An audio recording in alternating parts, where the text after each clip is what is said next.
ये तो आप सभी जानते होंगे कि अभी कालखंड का चौथा युग यानी कलयुग चल रहा है।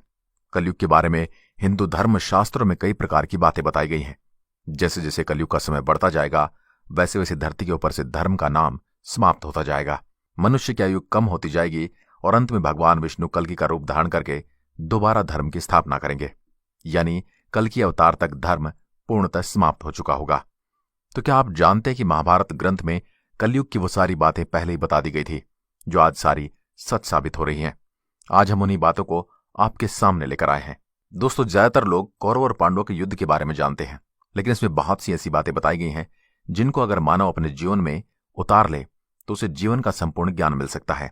उन्हीं बातों में से कलयुग के बारे में विस्तार से बताया गया है, जिसके अनुसार जब पांडव हस्तिनापुर की राजसभा में कौरवों के साथ द्यूतकीड़ा में अपना सब कुछ गंवाकर वनवास को जाने वाले थे, तो युधिष्ठिर ने भगवान श्री कृष्ण से कहा, हे केशव, हमने कौन से पाप किए थे इनकी हमें सजा मिल रही है? क्या इससे भी बुरा वक्त हो सकता है? तब भगवान कृष्ण ने मुस्कुराकर कहा, हे धर्मराज, आने वाला युग तो इससे भी बुरा आने वाला है। द्वापर युग अपने अंत की ओर बढ़ रहा है। ऐसे में मैं तुम सभी भाइयों को यह बताना चाहता हूं कि द्वापर युग के बाद आने वाला कलयुग कैसा होगा और उसमें आदमी की परिस्थितियां कैसी होंगी। तदुपरांत भगवान श्री कृष्ण ने कहा कि हे युधिष्ठिर, तुम मेरे कहे अनुसार पहले वन को जाओ और तुम्हें वहां जो भी दिखाई दे वो मुझे यहां कर बताओ, फिर मैं तुम्हें इस प्रश्न का सही उत्तर दे सकूंगा। उसके बाद पांचों पांडव आदेशानुसार वन को चले गए, परंतु उन्होंने जो देखा वो उन्होंने जीवन में पहले कभी नहीं देखा था और न ही उसकी कभी कल्पना की थी, जिसे देखकर वो सब हैरान रह गए। फिर शाम को आकर पांचों भाइयों ने श्री कृष्ण को बारी बारी अपनी आंखों दिखी घटनाएं बताई। सबसे पहले युधिष्ठिर ने बताया, हे नारायण, आपके कहनुसार हम सब भाई वन में चले गए और वन में सभी ने अलग अलग दिशा में वहन किया। वहां मैंने 2 सूंड वाले हाथी को देखा, जिसे देखकर मैं हैरान रह गया। मेरी समझ में ये नहीं आया कि भला एक हाथी के 2 सूंड कैसे हो सकते हैं। तो हे वासुदेव, कृपा करके मुझे बताइए कि 2 सूंड वाले हाथी का तात्पर्य क्या है और ये कलयुग के लक्षण को किस प्रकार व्यक्त करता है। तब उन्हें भगवान कृष्ण ने थोड़ा धैर्य रखने के लिए कहा और कहा कि मैं तुम्हारे भाइयों से भी तो जान लूं कि उन्होंने क्या देखा है। इसके बाद अर्जुन ने श्री कृष्ण से कहा, हे वासुदेव, मैंने एक पक्षी को देखा जिसके पंखों पर वेद की ऋचाएं लिखी थी और वह मरे जानवर का मांस खा रहा था। फिर भीम श्री कृष्ण को कहने लगे कि हे केशव, मैंने देखा कि गाय ने अपने बछड़े को जन्म दिया और वह उस बछड़े को इतना चाट रही है कि बछड़ा लहूलुहान हो गया था।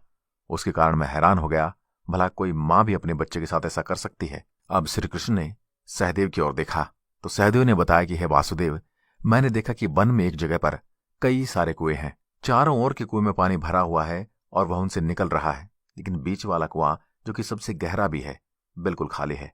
यह देखकर मुझे बहुत ही आश्चर्य हुआ कि ऐसा कैसे हो सकता है। फिर नकुल ने कहा, हे नारायण, जब मैं वन में घूम रहा था तो मैंने देखा कि एक बहुत बड़ी चट्टान से एक बहुत बड़ा पत्थर लुढ़कता हुआ आ रहा है। वह पत्थर सभी पेड़ पौधों को कुचलता जा रहा है, यहां तक कि यह पत्थर अन्य पत्थरों से भी टकराया, लेकिन वह रुका नहीं। लेकिन आश्चर्य की बात तो ये कि वह बड़ा सा पत्थर फिर एक छोटे से पौधे की सहारे पर रुक गया। इन सब बातों को श्री कृष्ण ने बड़े ध्यान से सुना और मुस्कुराते हुए बोले, हे युधिष्ठिर, सबसे पहले आप सुनिए। हे धर्मराज, जैसा कि आपने बताया कि आपने 2 सूंड वाला हाथी देखा, तो इसका यह अर्थ हुआ कि कलयुग में ऐसे शासक होंगे जो कहेंगे कुछ और करेंगे कुछ और। शासक अपनी प्रजा का शोषण करेंगे। शासक के मन में कुछ और चलेगा और दिखावा कुछ और करेगा। मतलब कलयुग में शासकों के लिए आम जनता का कोई महत्व नहीं होगा।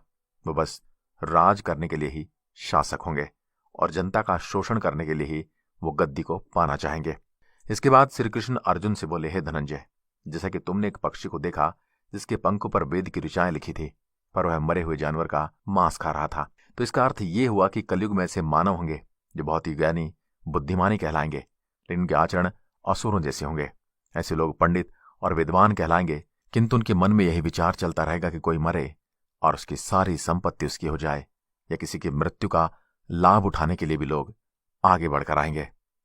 इसके अलावा हे अर्जुन, जाति धर्म के प्रमुख पद पर बैठे लोग आपस में एक दूसरे के बड़े पद के लिए तैयार रहेंगे।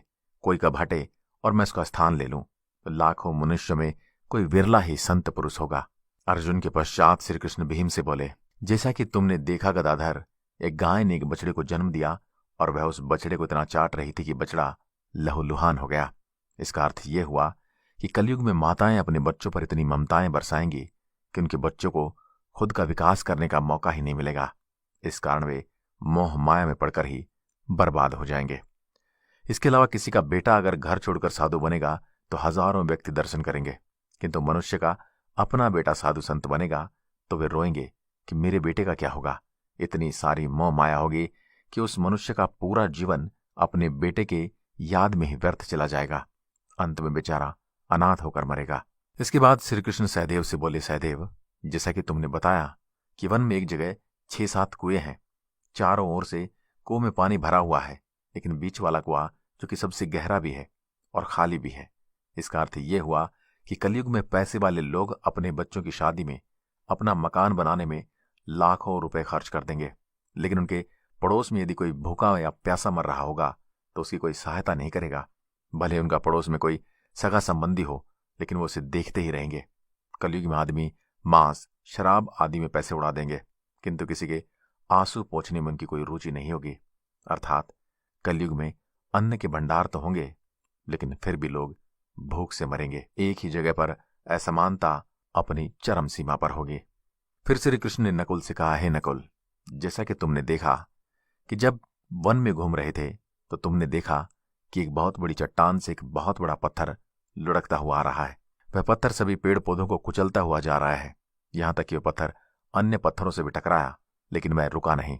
इसका अर्थ यह हुआ कि मनुष्य का मन नीचे की ओर जाएगा, यानी कलयुग के मानव का जीवन पतित हो जाएगा। ऐसे में मनुष्य का जीवन धन की शिलाओं से नहीं रुकेगा और न ही सत्ता के पेड़ों से रुकेगा, किंतु हरि नाम के एक छोटे से पौधे से आदमी का पतन रुक जाएगा।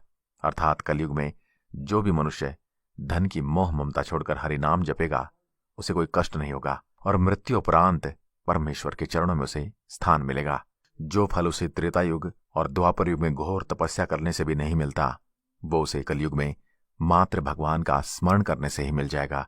अतः हे नकुल, बहुत सारी बातों को लेकर कलयुग बड़ा ही कष्टदायी होगा, परंतु हरिनाम लेने के मामले में कलयुग सर्वश्रेष्ठ होगा, क्योंकि मात्र हरिनाम लेने से ही कलयुग में लोग मोक्ष की प्राप्ति कर लेंगे। तो दोस्तों, आपने देखा कि भगवान श्री कृष्ण द्वारा बताई गई सारी बातें आज सचमुच घटित हो रही हैं। यदि आप भी इस बात को सच मानते हैं तो हमें कमेंट में लिखकर जरूर बताइए, और अगर आप मानते हैं कि भगवान श्री कृष्ण की बताई ये बातें झूठ हैं तो अपने आसपास एक बार आंखें खोलकर जरूर देखिएगा। आज की वीडियो में बस इतना ही। जय हिंद, जय भारत।